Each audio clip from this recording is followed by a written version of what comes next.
Now we're going to be discussing if the Southeast is protesting silently or if they are just sitting at home. And of course, we're joined now by Barrister Chiagozie Wabuko, who is a legal practitioner. Barrister Wabuko, so good to have you. Thank you for joining us. Good morning to you, Natalie. Good morning, Audrey. Good morning. How are you doing? I'm good. I'm fine. Did you protest yesterday? The lawyer that protested was arrested.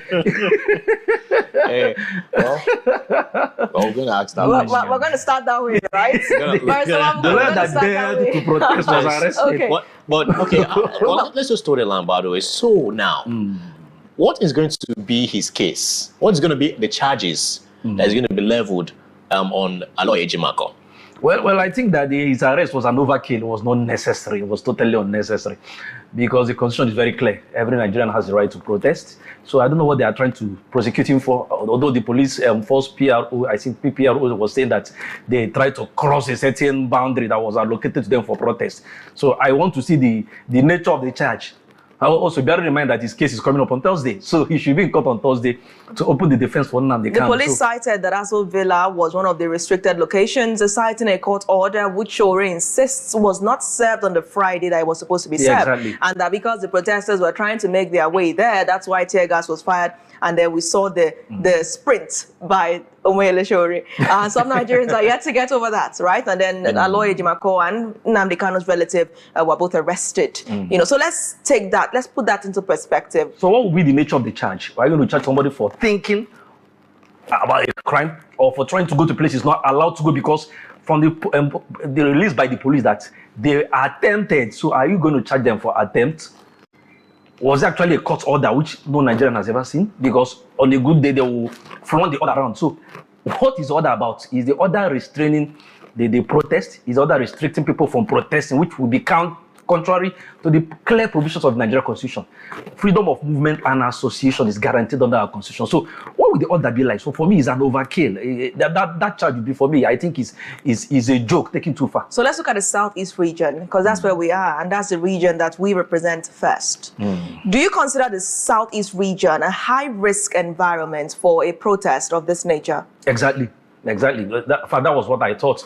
I didn't even expect people to come out to protest in the Southeast because if there was any serious protest, they would be dubbed IPOB members and they would be shot at sight. So the few persons that came out, I think they were bold people who came out to protest.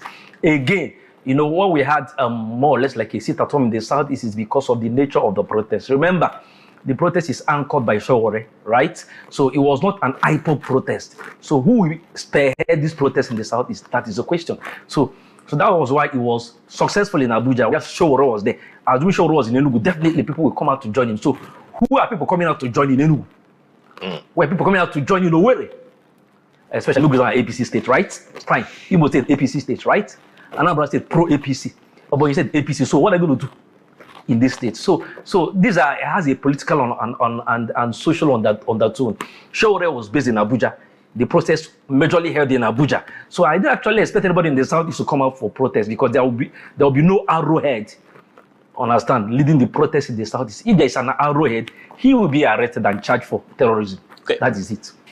Are you skeptical that an individual from the West is the one spearheading this protest, and Nnamdi Kanu's the brothers from the East side, East here, are all quiet? Well, I don't think they were quiet. They have tried it, and like I said earlier on, if anybody is spearheading in the East, he will be dubbed to be maybe an IPOB member. Remember, IPOB was proscribed as a terrorist organization. So if you're coming out to spearhead it as an Igbo man, the cliche will be that you're an IPOB member and then you'll be arrested and prosecuted. So there are a lot of people who want to do it in the Southeast, but I believe that they are really uncomfortable with that idea because if you lead a campaign or a protest, you will most likely be charged for terror. Understand? So, but Sowore has always been an activist. He has always been doing protests all over the place. So it has nothing to do with his being a Yoruba.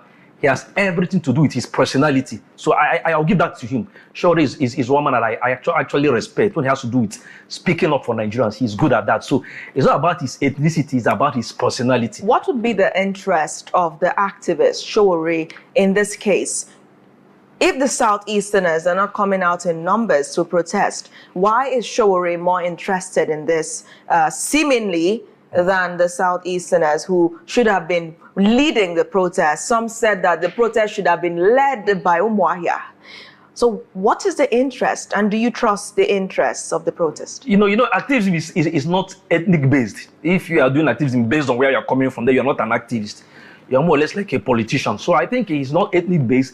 It's about a young man that believes that Nigerians should be treated